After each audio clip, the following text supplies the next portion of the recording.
Hello, students, is my voice is audible?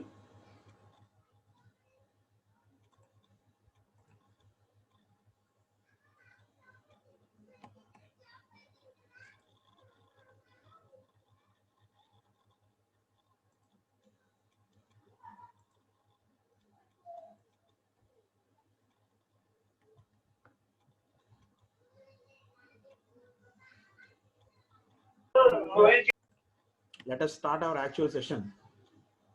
So far we have covered the types of signals and the basic operations that are performed on signals, like time shifting, time reversal, signal addition, signal multiplication, amplitude scaling, time scaling, etc. Okay.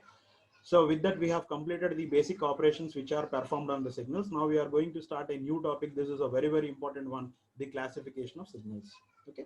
See, earlier at the time of starting, I told you that basically the signals are classified into continuous time and discrete time signals. But frankly speaking, I'm sorry, frankly speaking, those two signals, that means continuous time signals and discrete time signals, are the one type of classification, nothing but the types of signals. Now we are going to see the actual classification of the signals. Now I'm going to start of sharing my screen to you. Please let me know from this year. Siva Ganesh, is my screen is visible? No, sir.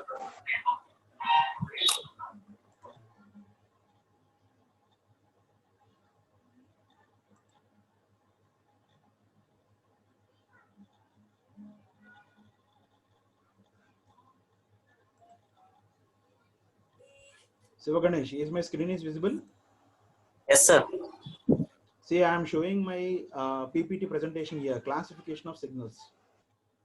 Classification of signals. Is my screen is visible to you all? See, yeah, Yes, sir. Yes, sir. only you have to represent on behalf of your group members. Is my screen is visible? I am showing the content of classification of signals here.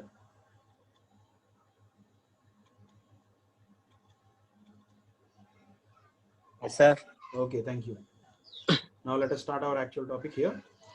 Now, see, the classification of signals. Basically, the signals are classified into different types. The first one is continuous time and discrete time signals. Already we have seen this type of classification at the beginning of our class. And after that, the deterministic and random signals. And later on, periodic and aperiodic signals. Even and odd signals are symmetric and anti-symmetric signals. Fifth one is energy and power signals.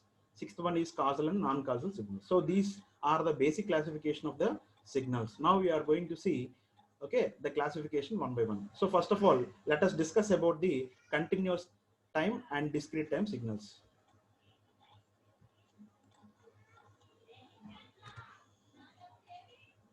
Just wait a moment.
Okay, Siva Ganesh, is it clear? Classification of signals. Is the content is visible? Yes, sir. Okay. Now, please, Yes, sir. please, all of you look at this one. Classification of signals. Signals are basically classified into different types. See, these are the six type of classifications. These are the six type of classifications which are available. The first one is continuous time and discrete time signals. Already we have discussed about this continuous time and discrete time signals in the beginning of the class itself, beginning of the subject itself. See, continuous time signal is a signal which is continuous in magnitude for all values of time from minus infinity to plus infinity. Okay, and which is varying with respect to time. And similarly, discrete time signals. Discrete time signals are having the magnitude only at a particular instance of time from minus infinity to plus infinity. So this is about the discrete time signals. You need not discuss much regarding this continuous time signals and discrete time signals again in this particular classification, that means topic. Now we shall start the classification of signals from this next second point onwards. Deterministic and random signals here. So please all of you look at this, deterministic and random signals. Okay, so the best example of the deterministic signals and random signals are presented here. All sinusoidal signals are deterministic signals, and all the noise signals are comes under the random signals. So that means if a signal is represented with the use of mathematical equation, means obviously that comes under the category of deterministic signals. If the signal cannot be expressed with the use of mathematical equations, now that belongs to the random signal. Okay, understand? Deterministic signals. So the signal can be expressed with the use of mathematical equation. The signal which cannot be expressed by a mathematical equations are comes under the random signals. So please all of you look at this. So here I have used an example that is which is not possible to express the graphical representation with the use of mathematical expression. So this is the best example for the error signal. Now this is the example for random signal. Now deterministic means the signals which can be expressed by a mathematical equation. So that is a deterministic signal, and that is about the random signals. Now we are going, see, there is no difficulty to understand this particular concept, deterministic and random signals. Why? Because these basic definitions. So the signals, see here, see I am reading the basic definitions of the deterministic and random signals. So deterministic signals are the signals which have predeterministic values for all values of time. They can be expressed by a mathematical equation. Similarly, random signals are the signals which have random values for the given values of time. They cannot be expressed by a mathematical equation. So for your easy understanding, I am explaining the definition by considering the representation of the signal with the mathematical equation. If it is possible, obviously that is nothing but a deterministic signal, and if it is not possible, then it is called as random signals. Okay, now let us move on to the next classification. That is a very important question. You may expect this particular concept, okay, in your external examination also. That is periodic and aperiodic signals. See here, periodic and non-periodic, or sometimes you may call that non-periodic signals as aperiodic signals. So a given signal is said to be periodic means, suppose if you have given you, see, periodic and non-periodic signals. So here I am considering case 1, that is for continuous time case. Case 2 is for discrete time case. So both continuous time cases and discrete time case also, you will have this periodic and non-periodic signals. Non-periodic signal is also called as a periodic signal. So a given signal x of t is said to be periodic signal means it has to satisfy the condition that x of t is equal to x of t plus capital T for all values of time. This is necessary and sufficient condition for checking the periodicity of a signal. So what is a periodic signal? When we call a particular signal, so basic definition. So periodic signal is having repeated waveform shape from minus infinity to plus infinity at a time interval capital T. So if the shape of the waveform repeats from minus infinity to plus infinity, obviously we can call that particular signal as a periodic signal. If the shape of the waveform does not repeat at regular intervals of time, we can call those signals as non-periodic signals. So this is the basic classification, basic definition of periodic and aperiodic signal. So here I'm going to explain. So please, all of you look at this. I'm sharing my whiteboard here. Siva Ganesh, is my whiteboard is visible to you? Sivaganesh. Yes, sir. Okay. See, I'm sharing Yes, my sir. Yes, sir. whiteboard. Okay, I'm sharing my whiteboard here now to define the periodic and aperiodic signal with the use of graphical representations.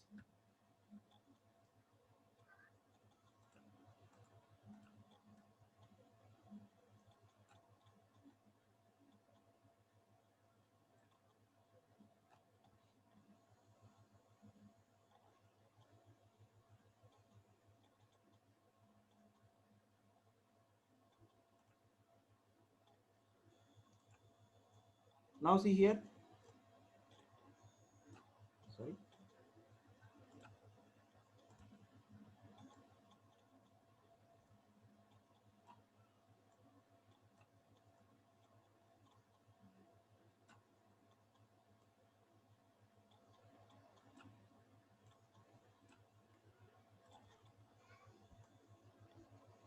Now likewise, I'm considering one simple example which shows or which will give you the clear definition of or clear understanding of the periodic signal. So this is here I'm considering x of t on y-axis. Similarly, t on x-axis. So this you can define it from 0 to 2. Now this is defined from 4 to 6 and you will get the same waveform from 8 to 10.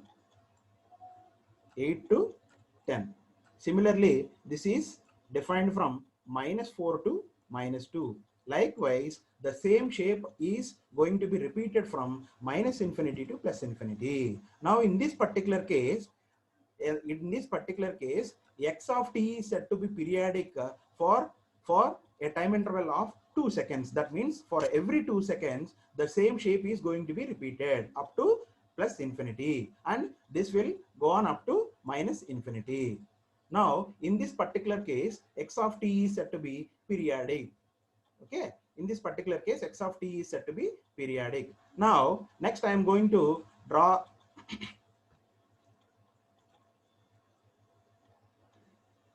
Now I am going to draw again one more representation which will gives you the clear understanding of aperiodic signals. Aperiodic signals. Now in this next picture, again I am going to represent x of t on y-axis, x of t on y-axis, and similarly small t on x-axis. Now here I will give you only one. I will give you only this one. So 0 to 2. Now again, there is no waveform from 2 to infinity. Now see the difference between the first case and second case. So here the same shape is going to be repeated at regular intervals of 2 seconds. But in this particular case, there is no repeating or there is no waveform which is repeating. That means in this particular case, this x of t is a periodic or non-periodic, and in this particular case, x of t is said to be periodic.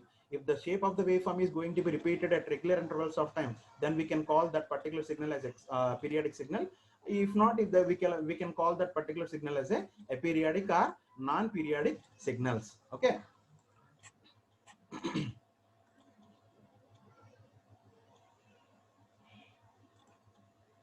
Okay. Now see here. See here.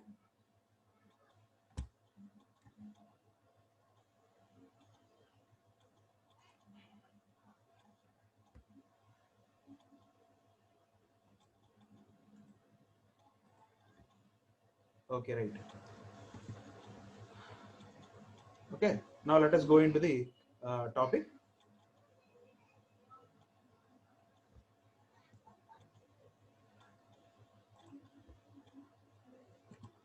Right. Now the problems, nothing but expressions. A signal x of t is said to be periodic if x of t is equal to x of t plus capital T for all values of time, where capital T is the fundamental time period. Fundamental time period. So whenever we are going to say a particular signal x of t is said to be periodic, means obviously you must have you must define the fundamental time period. At what time the same shape is going to be repeated. That time is very, very important. In the earlier case, just now we have seen a simple example that for every 2 seconds the shape of the waveform is going to be repeated. Okay, so similarly, whenever we are going to say a particular signal x of t is periodic. 201, sir. Ganesh, is my screen is visible? PPT, PowerPoint presentation. Yes, sir. Okay, is my voice is audible? Yes, sir. Okay, thank you. Now, where t is the fundamental time period here. So whenever we are going to say a particular signal x of t is said to be periodic, means, so you need to define the fundamental time period. Now we are going to derive the expression for fundamental time here. Now please see here, x of t is, okay, x of t is equal to a into sine of omega t plus theta. If it is said to be periodic, now what is the condition here? So if I am considering x of t is equal to, please try to understand the concept. Why? Because this is very, very important, and you may expect the same concept may appear in your external examination also. Okay, you have been given a simple example or a simple continuous time signal, and you are asked to determine the fundamental time period if that particular signal x of t is said to be periodic. So that is why we are going to derive the expression for fundamental time here. Now see here, x of t is equal to a sine omega t plus theta. Now this is the example we have seen. Now we are going to see, or we are going to verify whether this is periodic or not. If periodic, definitely we must define the fundamental time period also. See, just by seeing this expression, we can say this is a periodic signal. Why? Because now see here, I'm drawing the sinusoidal function here. Now for each and every value of time, that signal is defined from minus infinity to plus infinity. So if you consider one complete cycle, obviously again you will get the same waveform shape, okay, after a particular instant of time. So if you define this is 0 to 2 pi, means now from 2 pi to 4 pi also you will have the same shape. So in this particular case, capital T is equal to 2 pi seconds. That means after every 2 pi seconds you are going to get the same shape of the waveform. Okay, so that is why you need not verify whether a into sine of omega t plus theta is periodic or not. Why? Because all sinusoidal signals are periodic in nature. So that is why now we are going to simply derive the expression for the fundamental time period. How we are going to get omega is equal to 2 pi by t, 2 pi by t. So now you have been given x of t is equal to a into sine of omega t plus theta. So if we want to verify whether this signal is periodic or not, or if you want to derive the expression for fundamental time period, first of all, you have to equate this x of t with the x of t plus capital T. X of t plus capital T. So x of t is equal to x of small t plus capital T, where capital T is the fundamental time period. Where capital T is the fundamental time period. So now what is x of t here? A into sine of omega t plus theta. Now this is the x of t function. Now how do you get x of t plus capital T? Just by simply substituting, okay, t plus capital T in place of small t. Now here, see here, x of t plus capital T. Now what you will get if you substitute t plus capital T? Now just you simply substitute small t is with the small t plus capital T. Now see here, so x of t plus capital T is a into sine of omega into small t plus omega into capital T plus theta, which is equal to x of t a into sine of omega t plus theta. So if you cancel this a and this a, and if you bring this sine term to this side, obviously sine inverse of sine. So again, those two sine functions are also gets cancelled. So finally, what you will get? So omega t plus capital omega t into omega into capital T plus theta is equal to omega t plus theta. So here this small omega t and this small omega t gets cancelled, and this theta gets cancelled. So finally what you will get? So you will get only omega into capital T is equal to 0. Okay, but this is not true when we talked about the practical point of view. So you can also express that 0 with 2 pi. So 0 or 2 pi. Okay, so 0 degrees or 360, both are same. Okay, there is no difference at all. So that is why omega t has been equal to 2 pi. So from this, how do you obtain the fundamental time period capital T? So fundamental time period capital T can be obtained as 2 pi by omega. 2 pi by omega. Now what is omega here? Omega is nothing but the angular frequency. Okay. So once if you know capital T is equal to 2 pi by omega, that means the fundamental time period and 2 pi, it is also possible, okay, to get the angular frequency also.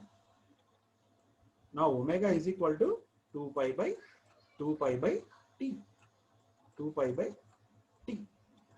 You must remember these two expressions. T is equal to 2 pi by omega. Omega is also equal to 2 pi by t. Why? Because this is a very, very important. When when you are asked to determine a particular signal is periodic or not, means suppose if it is a continuous time signal, you must state the fundamental time period also. That is very, very important, right? Understand? Anyone is having any doubt regarding this particular one? Periodic or aperiodic signals? See, suppose if a given signal is a periodic signal, means there is no meaning for the fundamental time period. Okay, there is no waveform shape repeating at regular intervals of time. That signal comes under non-periodic or aperiodic signals. Anyone is having any doubts? No? If you said no, then I will go to the next one. Clear? All of you clear? Not only Sivaganesh, remaining people also, please respond. If I asked you some doubt, means you please Yes, sir. state whether the concept is No clear doubt, sir. or not. Sir. Okay, thank you. Now, let us discuss about the next case. Now see here. So in the previous case, we have discussed about the periodicity of a continuous time signal. Similarly, you can also have the discrete time periodic signals. Now see here, in continuous time signals, all sinusoidal signals, just now I told you that all sinusoidal, when we look at the signal representation, if it is sinusoidal function, obviously we can directly say it is a periodic signal. So that is why, again, I have marked at this point here. So in continuous time signals, all sinusoidal signals are said to be periodic, but that is, whereas in the case of discrete time signals, all sinusoidal signals are not periodic functions. Why? Because discrete periodic signals are represented only at a specified intervals of time. That means only at a prescribed values of time only. So that is why all sinusoidal signals are not periodic signals in the case of discrete time signal. So similarly, in this particular case also, again, I have considered the same example. So in the previous case, I have taken an example that x of t is equal to a into sine of omega t plus theta. In this particular case, just I have replaced that small t by small n. Why? Because this is the index that we have to use for discrete periodics or discrete signals. So x of n is equal to a into sine of omega n into theta. If we want to verify whether this particular signal is periodic or not, means again we need to consider the necessary and sufficient condition. This is the necessary and sufficient condition for testing the periodicity of a discrete signal. So x of small n is equal to x of n plus capital N for all values of n. So here capital N represents the fundamental period, fundamental time period of a discrete periodic signal. So in this case also, again, now see here, a into x of n plus capital N. So likewise you are going to get, if you simply replace small n with n plus capital N, you are going to get x of n plus capital N here. So what is the basic signal we have considered here? A into sine of omega n plus theta. If you replace small n with n into n plus capital N, obviously you are going to get a into sine of omega n plus omega capital N plus theta, which is equal to x of n. Now, likewise, you should not consider or you should not take 2 pi here. In this case also you are having 0. You are going to get 0, but you should not consider that 0 here. Okay. You have to consider m into pi. So m must be a smallest integer, a small value of integer that should make the signal periodic. So here, instead of considering it, so here, see here, m means an integer. M is an integer, 0, 1, 2, 3, 4, and etc. up to infinity. So instead of equating this omega n to 0, now I am going to equate this omega n is equal to small m into pi. So here, omega is equal to m multiplied by 2 pi by n. So where capital N is nothing but the fundamental time period and small m is an integer. So here, okay, a very important doubt that is going in your mind, that sir, why we have taken small m instead of 2? So here you need to remember one point. What is that? It is not a continuous time signal. Basically, it is a discrete time signal. So m must be an integer. It should not be a 0.5, or it should not be a 1.5 or 2.5 likewise. It is only 0, 1, 2, 3, 4, etc. Okay, that is a very important point you need to remember. So that is why you must remember the fundamental time period for a discrete periodic signal is given by m pi by omega. Now see here, capital N is equal to, how do you get the fundamental time period? Capital N is equal to 2 pi by omega here, 2 pi by omega. Okay, the value of n must be an integer, or sometimes we can also consider this one as this one. Okay, now this is the fundamental. In this way, we are going to get the fundamental time periods for continuous time signals and the discrete time signals also. Now we are going to see some problems which are related to this particular classification, that is continuous time periodic signals, or discrete time periodic or aperiodic signals. Okay, now see here, problems. Find the fundamental time period capital T of the continuous time signals. So here you have been given 5 problems. Okay, out of these 5 problems, the first 3 comes under case 1, and next 2 problems comes under case 2. So what is case 1? What is case 2? Now let me explain the difference between the first 3 problems and next 3 problems. So during the first 3 problems, okay, you will have only x of t, but whereas the problem number 4 and problem number 5 consists of the function x of t is splitted up into 2 parts or 2 signals. The entire function can be obtained by adding x1 of t plus x2 of t. That is not in the case of the first 3 problems. That is the only difference between, okay, the case 1 and case 2. The testing of periodicity and the finding of the fundamental time period for case 2 is different, case 1 is different. Okay, now for your sake, I am going to solve one problem in case 1 and one problem in case 2. Okay, later you will take the remaining problems as exercise problems. Okay, please do the problems what I have left in the class.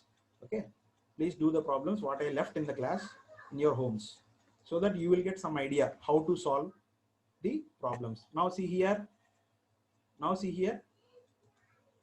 I'm going to solve the first one.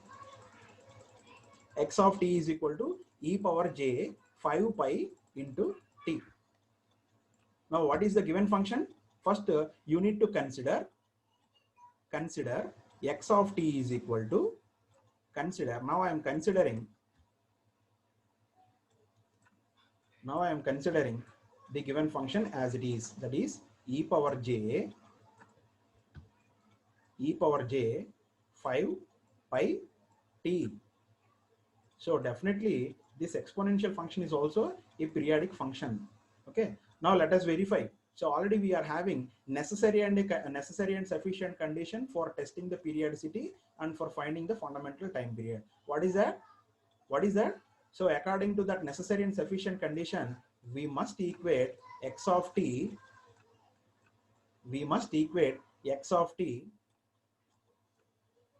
with the x of t plus capital T. T plus capital T. Okay. T plus capital T. Now what is x of t here? What is x of t here? So x of t is equal to e power j 5 pi into t. 5 pi into t, which is equal to e power. How can you obtain, or how do you obtain x of t plus capital T? Just simply you need to replace small t with the t plus capital T. So likewise you are going to get e power j 5 pi multiplied by small t plus capital T here. So e power a plus e power, sorry, e power of a plus b means e power a into e power b. That is comes from the fundamentals of mathematics. Okay. Now you can split this function into two parts. E power j 5 pi into small t, 5 pi into small t multiplied by e power j 5 pi into capital T. That is equal to simply e power j 5 pi into small t. So if you equate these two functions, so this term and this term gets cancelled. Okay, this term and this term gets cancelled. So simply you will get e power j 5 pi 5 pi into capital T is equal to 1. Is it not? Is it clear? Everyone, please respond. Is it clear? Yes, sir. Is it clear, all of you? Do you have any doubts? Just simply I am solving Yes, the sir. first No, problem for you people. Okay, only for your reference, not for my sake. Okay, so x of t has been given and you are going to find x of t plus capital T. After that, you need to consider the necessary and sufficient conditions for testing the periodicity, and from that only you are going to find out, or you are going to determine the fundamental time period capital T. Okay, so in this particular case, e power j 5 pi multiplied by capital T is equal to 1. This is finally you are getting. Okay, how can we write this one? How can we write this one? This can be written as e power j 2 pi e power j 2 pi. Now what is e power j 2 pi? Can anyone tell me what is the answer for this one? E power j theta. E power j theta can be written as cos theta plus j sin theta. What is cos 360? What is cos 360? Minus cos. What is Minus cos cos. 360? Sin 360?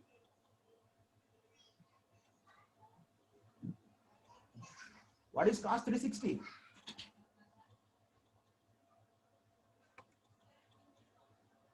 All of you, are you there? Are you listening the class? What is Cos 361, sir. What? Yes, cos 360 is 1, sin 360 0. So I am going to replace this 1 with e power j 2 pi. Is it not? Is it not? Now see here. So I am equating the real parts and imaginary parts on both sides. You will get 5 pi into capital T is equal to 2 pi. 2 pi. That means capital T is equal to 2 pi by 5 pi. 5 pi. That means, so here pi and pi gets cancelled. You will get a 2 by 5, which is equal to 0.4. That means the given signal is periodic signal only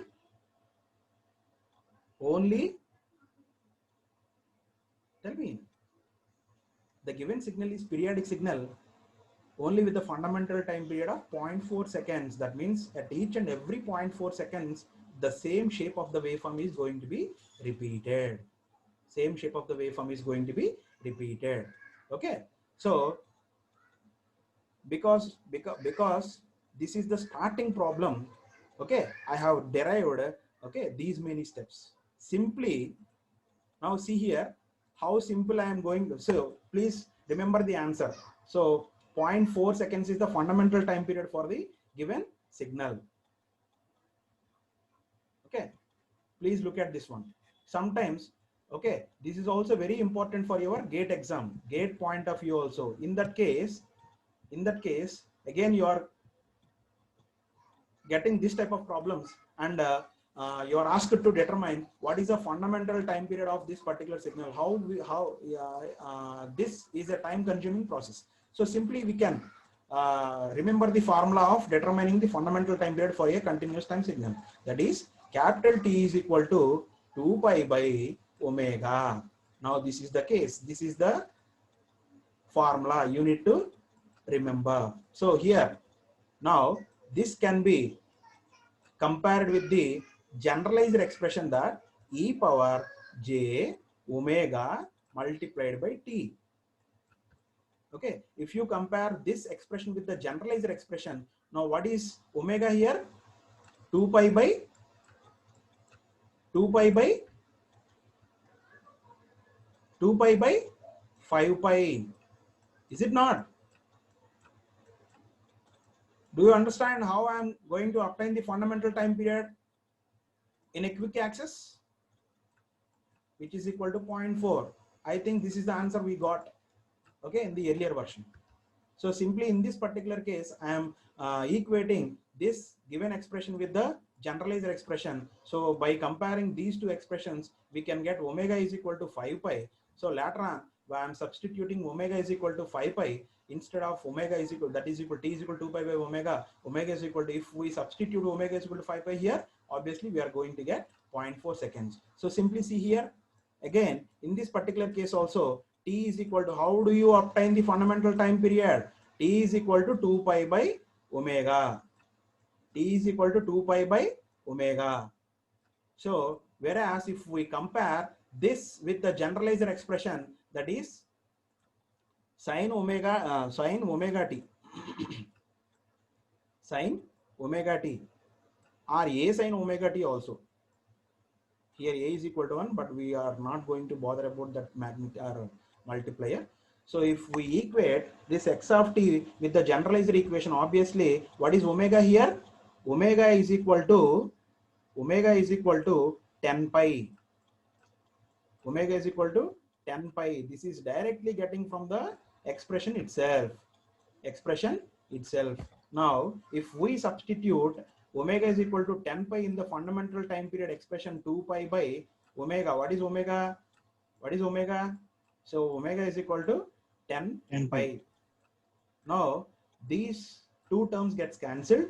You will get 2 by 10. So what is 2 by 10? 0.2. That means for every 0.2 seconds, the shape of the waveform is going to be repeated. Okay.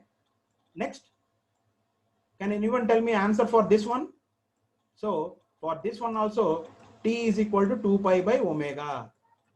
Now this is the formula we must use to determine the fundamental time period. Now tell me, what is omega? What is omega here? 10 pi. Yes, correct.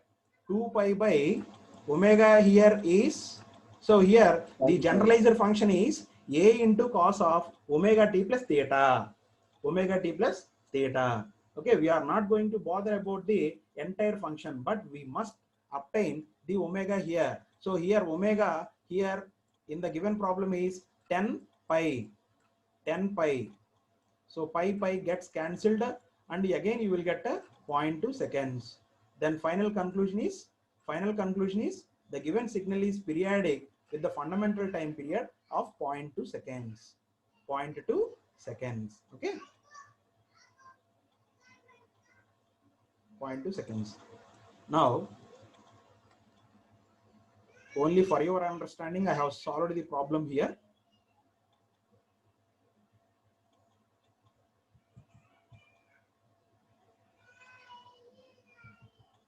Now let us quickly see the solution for. See how do you solve the same problem if you are getting for 10 marks or if you are getting for 5 marks. Again we are considering the first example. X of t is equal to e power j into 5 pi t. Okay. So till now just we have seen only the quick accessing or how to get the fundamental time period just by seeing the expressions itself.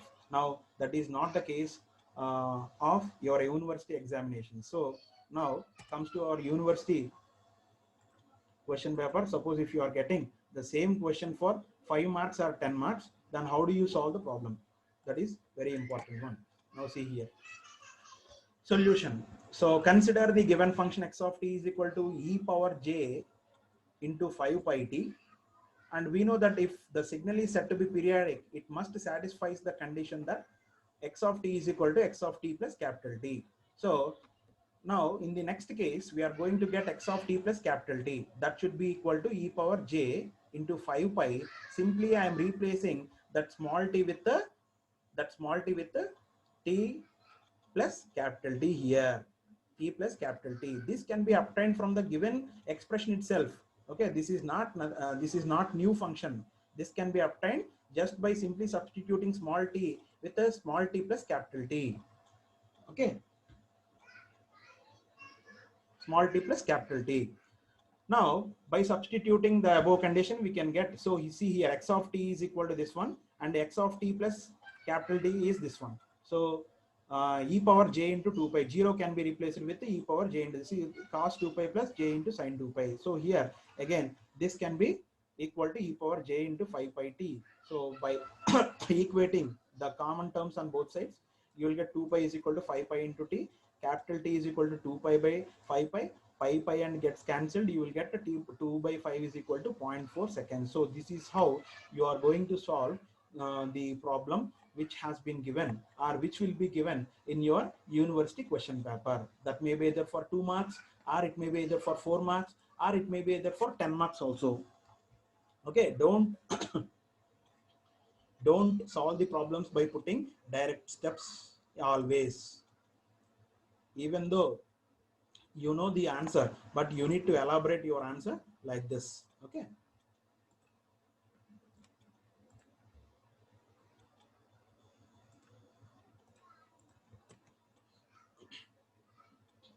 Now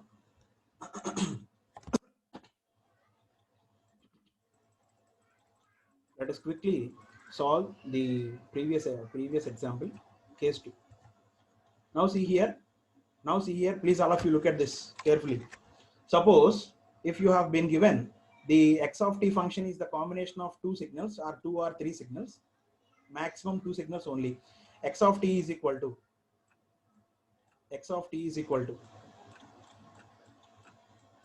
now I am solving this problem. 3 into cos of 17 pi t plus pi by 3 plus 2 into. So here I am considering the first one, x1 of t is equal to this one, x1 of t. This is x1 and this is x2 of t.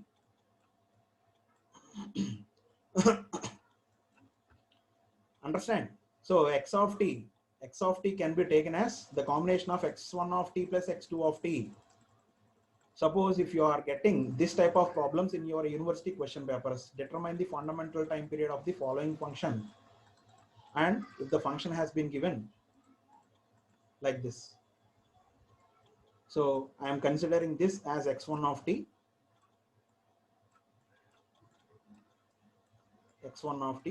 and similarly I am considering this as x2 of t. Okay, individually I am going to determine the fundamental time periods. If the signal is the combination of 2 signals. Now how can we obtain T1 here? So T1 is equal to 2 pi by, now what is omega?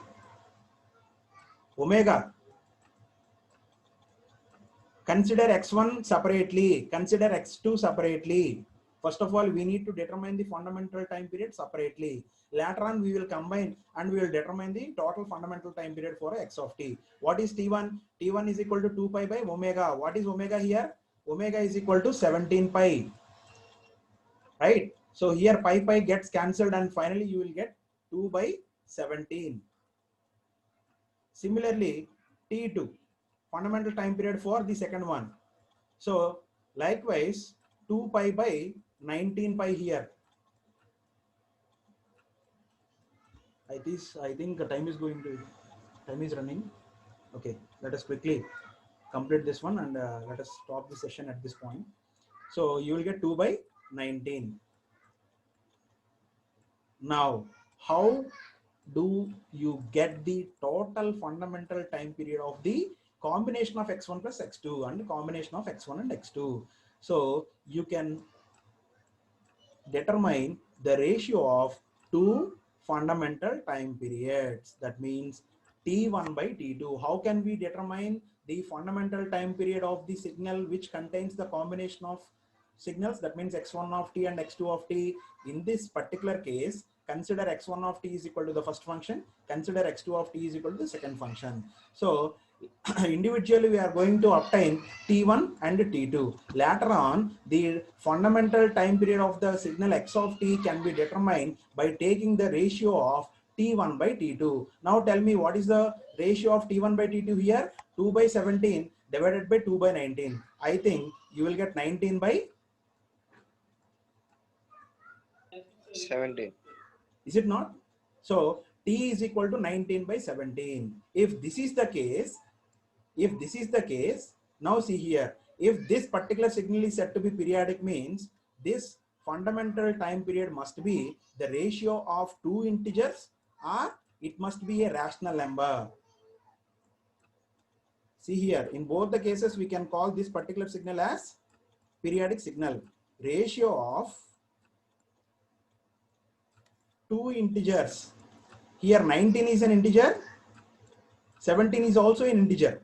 So it is the ratio of two integers. So in this particular case, we can call this particular signal as a periodic signal, or it must be a rational number.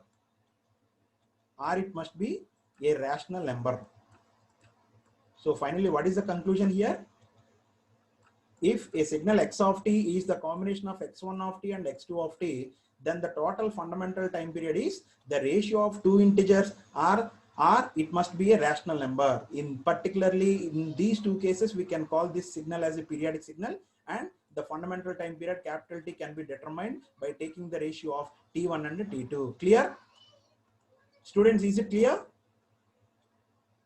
Yes, sir. Now I'm going to